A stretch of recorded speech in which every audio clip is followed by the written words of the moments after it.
आशा करता हूँ आप सब बहुत अच्छे होंगे। मेरा नाम है सिद्धांत अग्निहोत्री। स्टडी ग्लोस पे आपका बहुत बहुत स्वागत है। दोस्तों, आज हम बात करेंगे। देखिए, मैं मिडिल ईस्ट के बारे में बता रहा हूँ और 7-8 लेक्चर लूंगा मैं अभी। कल हम बहुत इंपॉर्टेंट पार्ट के बारे में जानेंगे। 7-8 के मतलब 2-3 अभी बचे हुए हैं। तो कल हम देखेंगे कि मिडिल ईस्ट में इतना अनरेस्ट क्यों है। मजा आएगी आपको। और आज हम देखेंगे, कल हमने देखा था कि सऊदी और यूएई इतना ताकतवर क्यों है। आज हम देखेंगे कि सऊदी अरब इतना अमीर होने के बावजूद इतना कमजोर क्यों है, या इनफैक्ट ये यूएई और सऊदी दोनों की ही आप बात कर सकते हैं, ये कमजोर हैं। देखिए, सऊदी और अमेरिका ये जन्म जन्म के साथी हैं। सऊदी दुनिया भर में, अभी रिपोर्ट के हिसाब से, सिपरी की जो रिपोर्ट थी, दुनिया में सबसे ज्यादा हथियार अब सऊदी खरीद रहा है। सबसे ज्यादा हथियार। और अमेरिका उसको भर भर के हथियार भी बेच रहा है। उसके बावजूद सऊदी इतना ज्यादा कमजोर है। पता है आपको कि यमन में सिविल वॉर चालू है। 2015 से लगातार ये सिविल वॉर तेज होता जा रहा है। यमन में जो रिबल्स हैं वो है हूती।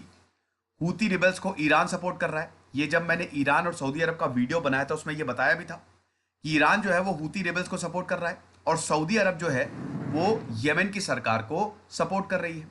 यहां पे भी शिया सुन्नी का ही विवाद है। तो सऊदी अरब की बात करें तो सब कुछ होने के बावजूद, इतना पैसा, इतनी शान शौकत होने के बावजूद, इतना बड़ा होने के बावजूद ये कमजोर है। अब इसका रीजन क्या है, कमजोर क्यों है, हम इस लेक्चर में जानेंगे। देखिए, सऊदी की बात करें तो यमन सिविल वॉर में सऊदी का सब कुछ पता चल गया कि इसकी जो आर्मी है वो कितनी ज्यादा ताकतवर है। सऊदी में आपको पता ही है कि यहां पे हाउस ऑफ सऊद मतलब राजा महाराजाओं का रूल है, मोनार्की है। यहां पे क्राउन जो है, जो फैमिलीज है वो रूल करती है। डेमोक्रेसी नहीं है, एक तरीके से डिक्टेटरशिप है, अथॉरिटेरियन स्टेट है यहां पे। ठीक है। तो सऊदी की बात करें तो सऊदी की जो फैमिली है वो दो चीजों से डरती है। पहला है फ्री मीडिया। फ्री मीडिया जब भी होगी यहां पे लोग जाग जाएंगे, क्योंकि लोगों को पता चल जाएगा एक्चुअली में प्रॉब्लम क्या है और लोग विद्रोह कर देंगे, हमारा काम खत्म। 2011 में जब अरब स्प्रिंग आया था तो सऊदी में भी ये आग पहुंची थी। We want democracy.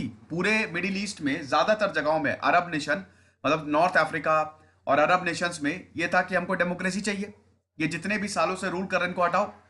सऊदी में भी यही था। सऊदी में भी 1932 से लगातार एक ही हाउस रूल कर रहा है, लेकिन ये दबा दिया गया, मिलिट्री ने इसको दबा दिया। तो सऊदी कभी भी नहीं चाहेगा। मोहम्मद बिन सलमान आ गए एक तरफ, तो मोहम्मद बिन सलमान MBS, क्राउन प्रिंस जो है वहां के, एक तरफ तो इनका रूल बहुत बढ़िया है, औरतों के राइट्स दे रहे हैं, विजन 2030 लेके आए हैं। दूसरी तरफ ह्यूमन राइट्स वायलेशन कर रहे हैं। कोई चूं तक भी कर दे इनके खिलाफ, उनको जेल में डाल देते हैं, मरवा देते हैं। ठीक है। तो ये सब हो रहा है। तो पहली चीज है फ्री मीडिया। दूसरा सबसे इंपॉर्टेंट चीज, ध्यान दीजिएगा, इसीलिए कमजोर। देखिए, कमजोर आप कब होंगे, जब आपकी सेना कमजोर होगी। ठीक है। तो क्या सऊदी की सेना कमजोर है? सऊदी दुनिया भर में सबसे ज्यादा हथियार खरीदता है। सऊदी के पास इतना पैसा है। सऊदी ने अमेरिका से जेट्स खरीदे हुए हैं, मिसाइल्स खरीदी हुई हैं, इतना कुछ सऊदी ने खरीदा है। फिर भी क्या प्रॉब्लम है? प्रॉब्लम यह है कि सऊदी जिस चीज से डरता है वही उसकी प्रॉब्लम है, स्ट्रॉन्ग मिलिट्री। सऊदी की मिलिट्री काफी ज्यादा वीक है। यहां पे जो ऑफिसर्स हैं उनके पास फर्स्ट हैंड एक्सपीरियंस है ही नहीं, तभी तो यमन में सिविल वॉर खिंचता जा रहा है।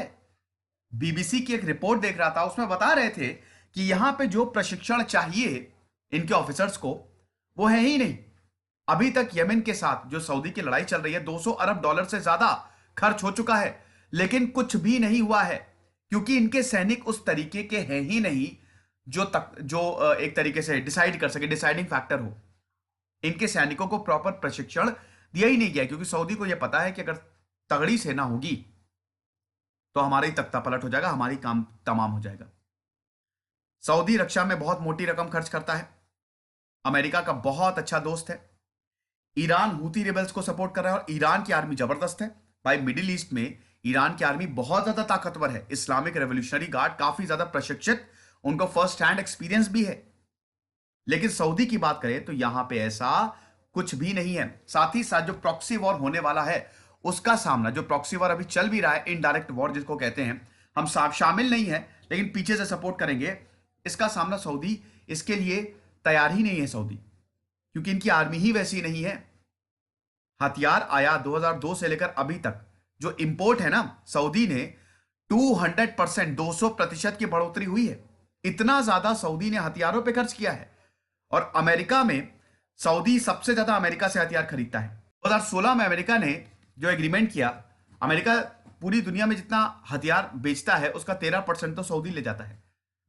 अमेरिका ने बहुत सारे हथियार भेजे हैं। सऊदी की जो एयरफोर्स है, यमन में देखिए, यमन में सेना सऊदी ने नहीं उतारी है, ठीक है, क्योंकि ऐसा बोल रहे हैं एक्सपर्ट्स कि इनके पास सेना ही नहीं है, प्रशिक्षण ही नहीं, तो क्या उतारेंगे, साफ हो जाएंगे ये। तो एयरफोर्स से ही ये काम चला रहे हैं। ऊपर से विमान जाते हैं, बम बरसाते, वापस आ जाते हैं। तो सऊदी के जो एयरफोर्स है, जो जेट्स हैं, वो अमेरिका ने ही इनको दिए हैं। टाइफून हो गया, F-16 F-15 ईगल्स हो गया, ये जो लड़ाकू विमान है ना, ये अमेरिका नहीं दिए हैं, ठीक है। तो इनकी सेना को ट्रेनिंग की सख्त जरूरत है। सेना के पास प्रशिक्षण नहीं है, प्रॉपर ट्रेनिंग नहीं है, इसीलिए ऐसा हो रहा है। विकल्प क्या है? विकल्प यह है कि सऊदी को अपनी एफिशिएंट सेना बनानी चाहिए। पहली बात तो सऊदी को अपनी सेना का आकार छोटा करना चाहिए, और छोटा करने से ऐसा है कि छोटी छोटी यूनिट्स बनाएं और उसको प्रॉपरली ट्रेन करें। जब तक ट्रेनिंग नहीं देंगे तब तक कुछ नहीं होने वाला, ठीक है। तो ये लेक्चर था कि सऊदी इतना अमीर है लेकिन फिर भी इतना कमजोर क्यों है। अब हम बात करेंगे कल कि मिडिल ईस्ट में इतना अनरेस्ट है क्यों। हमारे चैनल को जरूर सब्सक्राइब करिए। सोशल मीडिया के लिंक्स मेरे कमेंट और डिस्क्रिप्शन बॉक्स में दिए हैं, मुझे फॉलो करिए, इंस्टा पे सवाल पूछिए। खुश रहिए, पढ़ते रहिए। दिस इज सिद्धांत अग्निहोत्री साइनिंग ऑफ।